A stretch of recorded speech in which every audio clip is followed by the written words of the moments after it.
ब्यौरा घोषित करने का निर्देश।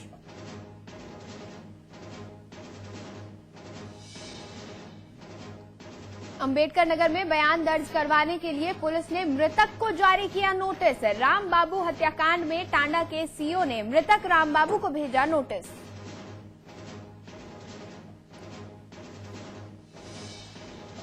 कुंडा मामले में सीबीआई ने मृतक प्रधान नन्हे यादव के घरवालों से की पूछताछ।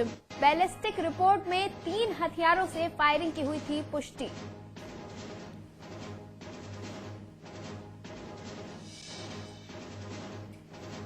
और जौनपुर में जीप और ट्रक की टक्कर में 8 लोगों की मौत। बक्सा इलाके में हुआ हादसे में 6 लोगों की गंभीर रूप से घायल।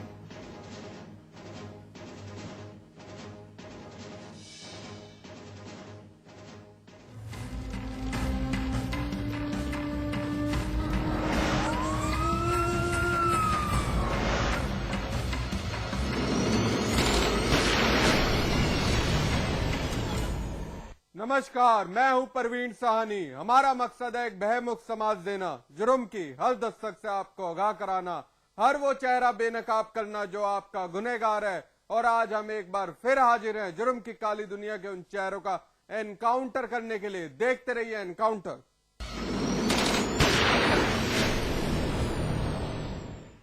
शहर पुराना है, वारदात फिर नई। जिला गाजियाबाद, जी हां, लूट, कत्ल और बलात्कार की वारदातों से शहर सहमा है। गुनाह के गाजियाबाद ने एक बार फिर जुर्म की इबारत लिखी है। 14 साल की एक नाबालिग लड़की सामूहिक बलात्कार का शिकार बनी है। 2 दरिंदे हैवानियत की दास्तान के बने हैं गुनहगार। एक शहर जहां है जुर्म का बोलबाला,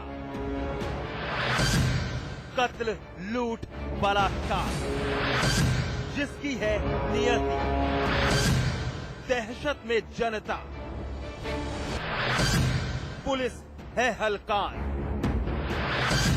मगर अपराधी है बेलगाम। गुनाह का गाजियाबाद।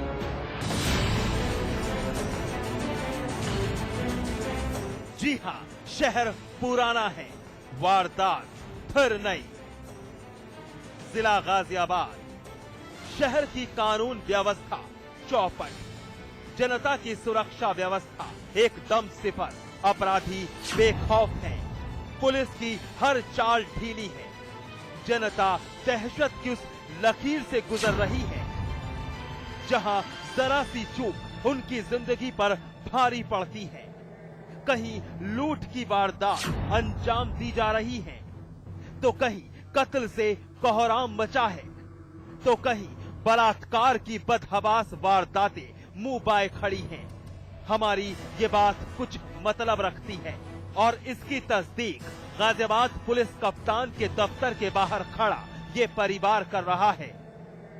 एसएसपी ऑफिस की दहलीज पर खड़े इस परिवार की माने तो उनकी 14 साल की लाडली के साथ गैंग रेप हुआ है। 2 दरिंदों ने कोई नशीली चीज सुंघाकर गाड़ी से अगवा किया और फिर चलती गाड़ी में इनकी लाडली की अस्मत रौंदी गई। दानिश लड़का है वो, एक बच्चे को भेजा उसने ये सब बुलाने के लिए, क्या तुझे कोई बुला रहा है, ये कह लेगी कौन है, कि वहाँ चल आगे को वहाँ बताएगा। ये वहाँ गई, वहाँ जाके पता नहीं कपड़ा सुंघाया क्या करा, उसने गाड़ी में डाल दिया। उसके पता नहीं, इसके जाने के बाद ऐसा होश नहीं था, इसके साथ पता नहीं क्या करा क्या नहीं करा। इसे बाद में होश आया, ये इधर भीतर छुपी होगी तो इसके गले में ये सब जगह निशान विशान पता नहीं। अब इसके साथ क्या हुआ ये तो मेडिकल रिपोर्ट बताएगी। गाजियाबाद में गुनाह की ये ताजा इबारत साहिबाबाद इलाके में लिखी गई है।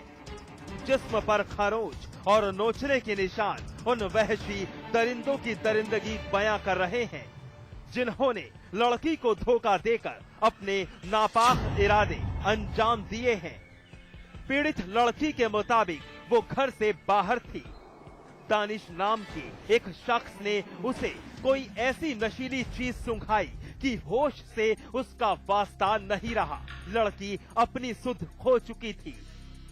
दरिंदों के पास गाड़ी थी, बस लड़की को गाड़ी में डालकर वहशी हापुड़ की तरफ रवाना हो लिए। चलती गाड़ी के अंदर उसकी मासूमियत कुचलती रही। जी वो मुझे वहाँ पर ले गए थे तो वहाँ पर कुछ ऐसी चीज सुंघा दी थी, फिर मुझे होश नहीं रहा था। उसके बाद कितने लोग थे? एक ही थे। एक? जी गाड़ी में आपको डाल कर ले गए? जी 2 थे गाड़ी में। अच्छा अच्छा, 2 लोग आपको गाड़ी में डाल कर ले गए। उसके बाद आपको कुछ खिलाया पिलाया? जी फिर फिर मैं बेहोश हो गई तो उसके बाद नहीं पता, फिर जबरदस्ती करके मेरे साथ। तो आपको फिर वहाँ से छुड़ाया कैसे और किसने छुड़ाया? उनके मामू गए थे वहाँ पर। उनके मामू? जी पीड़ित लड़की का परिवार हापुड़ से उसको बदहवास हालत में लेकर आया। पुलिस से संपर्क साधा गया मगर पुलिस का रवैया गैर जिम्मेदाराना रहा। पीड़ित परिवार ने सीधा एसएसपी ऑफिस की तरफ रुख किया तो फिर कप्तान साहब के आदेश पर मातहतों ने अपनी जिम्मेदारी समझी। एक आरोपी को गिरफ्तार किया और लड़की का मेडिकल टेस्ट करवाया गया। ये परसों का मामला बताया जा रहा है, शहीद नगर का मामला है। एक अमरुद्दीन है, उनकी लड़की 14-15 साल की है। ये हापुड़ पड़ोस का लड़का दानिश ले गया। हापुड़ एक आर के होटल है वहाँ का, वहाँ इसने रात को रोका और जो घटना घटी हापुड़ होटल में घटी। वहाँ से ये बाप और ये परिवार वाले गए, लेके आए और ये मुकदमा लिख दिया गया है। लड़की की डॉक्टरी करा दी गई है। फिलहाल एसएसपी साहब ने आदेश दिए तो हमारी पुलिस ने अपनी जिम्मेदारी निभाई। एक आरोपी गिरफ्तार हुआ, दूसरा अब भी फरार है। मगर गाजियाबाद में ताबड़तोड़ होती एक के बाद एक वारदातें जिले की कानून व्यवस्था और जनता की सुरक्षा व्यवस्था बखूबी बयां कर रही हैं। संजय गिरी, गाजियाबाद, समाचार प्लस।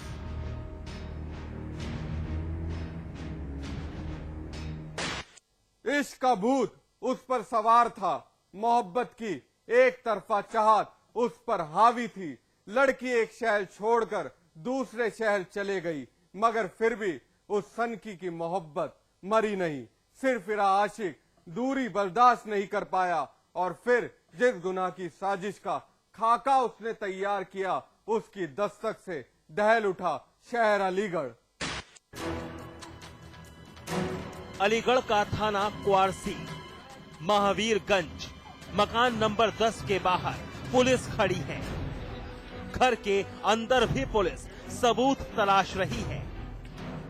इलाके के लोग दहशत से भरे हैं। पड़ोसी महिला भी हलकान है। वजह जानकर शायद आपका दिल भी दहल जाए। अलीगढ़ पुलिस के आला अधिकारी मौका वारदात का बड़ी बारीकी के साथ मुआयना कर रहे हैं। चलिए महावीरगंज के इस मकान पर बेवक्त बरसी उस आफत की हकीकत बयां की जाए जो बेहद डरावनी है। अलीगढ़ के जेएन मेडिकल कॉलेज के इमरजेंसी विभाग की ये तस्वीरें उसी मकान की बदहवासी से जुड़ी हैं। अस्पताल के स्ट्रेचर पर एक लड़की जख्मी पड़ी है। नजदीक ही पड़ी है एक घायल महिला। रिश्ता माँ बेटी का है। गोली लगी है दोनों को, मगर माँ बेटी को गोली किसने और क्यों मारी सुनकर आप हैरान रह जाएंगे। दरअसल वारदात का सबब लड़की के लिए एक तरफा मोहब्बत पाले बैठे एक सनकी आशिक का नतीजा रही। सुनिए। एक सप्ताह पहले बेटी का हाथ खींचा था तो हम मतलब एकदम से पहुंचे। बेटी ने दूसरी लड़के की मोटरसाइकिल से घर पर पहुंच गई थी। तब इसने मतलब विरोध मान लिया और फिर इसने गोली मार दिया गया। तो कहाँ अलीगढ़ में हाथ खींचा था पहले? मैं अभी 1 महीने पहले से अलीगढ़ आया हूँ। वो किसी तरह से मेरा पीछा करता था, मुझे पहचानता था तो मेरे पीछे पीछे आ गया यहाँ पे। पहले भी छेड़छाड़ कर चुका है आपकी बेटी के साथ? हाँ बहुत, तो इसने बहुत परेशान किया। 2 बार वहाँ भी मुकदमा वो करा चुका हूँ। तो आज क्या घटना को अंजाम दिया? कौन कौन घायल है? आज मेरी पत्नी श्रीमती कृष्णकांति और हमारी बेटी प्रतिभा सिंह दोनों बुरी तरह घायल है। गोली मार दी इसने। जख्मी पत्नी और बेटी के लिए तड़पते हरि सिंह तस्वीर में दिख रहे उसी राहुल की सनकी करतूत बयां कर रहे थे जिसने इनकी बेटी का जीना दुश्वार कर रखा था। इनकी बेटी न कॉलेज जा सकती थी न किसी काम से बाहर। बस राहुल हर वक्त एक तरफा इश्क की आग में झुलस रहा था, जो लड़की को जरा भी मंजूर नहीं था। पीड़ित लड़की के पिता के मुताबिक राहुल की हरकतों से आजिज़ाकर एटा से उन्होंने अपना ट्रांसफर अलीगढ़ करवाया था, मगर राहुल ने उनका पीछा नहीं छोड़ा। अलीगढ़ आ पहुंचा और फिर दोपहर के वक्त लड़की और मां पर हमला बोल दिया। एक के बाद एक गोली दाग दी दोनों पर। यहाँ पे हरी सिंह जी का परिवार जो LIC में कार्यरत है, कुछ दिन पहले यहाँ पर शिफ्ट हुआ है। अभी घर में जैसे हम लोग गए, घटना जो प्रकाश में आई है कि उनकी पत्नी और बेटी को जो है गन शॉट इंजरी हुई है और मौके पर ब्लड भी है और खोखे भी पड़े हैं। तो अभी हम लोग को जानकारी मिल नहीं पाई, क्योंकि ये लोग रिसेंटली यहाँ पर शिफ्ट हुए हैं, कि क्या वजह हो सकती है। लेकिन जिस प्रकार से कोई फोर्स एंट्री वगैरह नहीं है, तो ऐसा लग रहा है कि हमलावर जो रहा है वो जरूर इनका परिचित रहा है और कोई वाद विवाद के होने की प्रबल संभावना लग रही है। फिर भी अभी कोई बात निश्चित कहने की स्थिति में हम लोग नहीं है। मैं अस्पताल जा रहा हूँ, वहाँ पर जो घायल पक्ष है उससे बात भी करूंगा। वारदात अंजाम देकर राहुल फरार हो गया। इत्तला पुलिस को दी गई। बिना वक्त गवाए पुलिस ने मौका वारदात पर दस्तक दी। जख्मी मां बेटी को अस्पताल में भर्ती करवाया गया। मौका वारदात से सबूत खंगालने शुरू किए। साथ ही लड़की के पिता की तहरीर पर राहुल के खिलाफ मुकदमा दर्ज कर उसकी तलाश तेज कर दी। घायल मां बेटी की हालत फिलहाल नाजुक बनी हुई है। डॉक्टर्स उनकी सलामती के लिए जुटे हैं। इलाके में सनसनी फैली है, मगर ये वारदात साबित करती है कि मोहब्बत अगर खुदा की इबादत है, तो फिर यही इबादत इश्क को कभी कभी बदनाम भी कर देती है। अनिल चौधरी, अलीगढ़, समाचार प्लस। आम जनता अपराधियों से हलकान है। कभी लूट तो कभी हत्याएं बदस्तूर जारी हैं। लेकिन ऐसे में पुलिस भी बर्बरता पर आमदा हो जाए तो निर्दोष जनता कहां जाएगी। बरेली का ये वाकया कुछ यही सवाल कर रहा है। वो ना तो खूनी है और ना ही लुटेरा, लेकिन उस युवक पर ढाया गया जुल्म बर्पा है। पुलिस का कहर।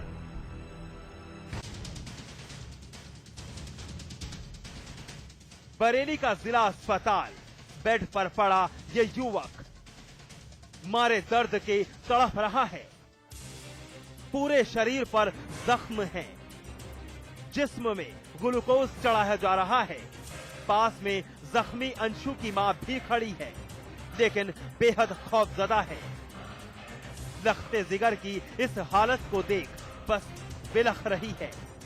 आंख से आंसुओं का दरिया निकल रहा है। जानती है कि अंशु पर यह जुल्म ढाने वाला कौन है, लेकिन कर भी क्या सकती है। बेबस है, लाचार है। आपको भी जानकर ये बेहद हैरानी होगी कि अंशु की इस हालत का जिम्मेदार कोई और नहीं बल्कि बरेली की नवाबगंज पुलिस है, जिसने अपनी बर्बरता अंशु पर दिखाई। 3rd डिग्री का इस्तेमाल किया, इतनी बेरहमी से पीटा कि आज अंशु उठने के काबिल नहीं रहा। सुनिए जरा। सर असल में परसों शाम को अपने घर पे सो रहे थे। नवाबगंज की पुलिस आई है नवाबगंज घर पे बुलाने के लिए, तो सर हम नीचे उतर के आए। हमने अपने पापा को भी बुलाया, दोनों लोग नीचे आए। फिर दोनों लोग नवाबगंज थाने में गए थे। हमसे ये पूछा जा रहा था, तुम सर्राफे का काम करते हो, तुमने क्या क्या माल खरीदा है चोरी का, डकैती का। हमसे बार बार यही सर सवाल, एक ही सवाल पूछ रहे थे, क्या क्या खरीदा है। सर हमने कुछ खरीदे नहीं तो हम क्या बताएं सर। और सर हमारे साथ इतनी तरह से इतना बुरा टॉर्चर किया, हमको कुछ कहने की नहीं सर। पूरे शरीर से सर लिंग तक पे हमको क्या नाम किरण दिया है। पेशे से सर्राफा कारोबारी अंशु को नवाबगंज पुलिस पूछताछ के लिए ले गई थी। पुलिस को यह शक था कि अंशु चोरी के जेवरात की खरीद फरोख्त करता है, लिहाजा पुलिस ने अंशु को उसके घर से उठा लिया। पुलिस ने उसे गिरफ्तार करते हुए मानवाधिकार के सारे नियम और कानूनों की धज्जियां उड़ाई। अंशु खुद को बेकसूर बताता रहा, लेकिन पुलिस ने उसकी एक ना सुनी। पुलिस की बर्बरता का ये कोई पहला मामला नहीं है। इससे पहले भी मुरादाबाद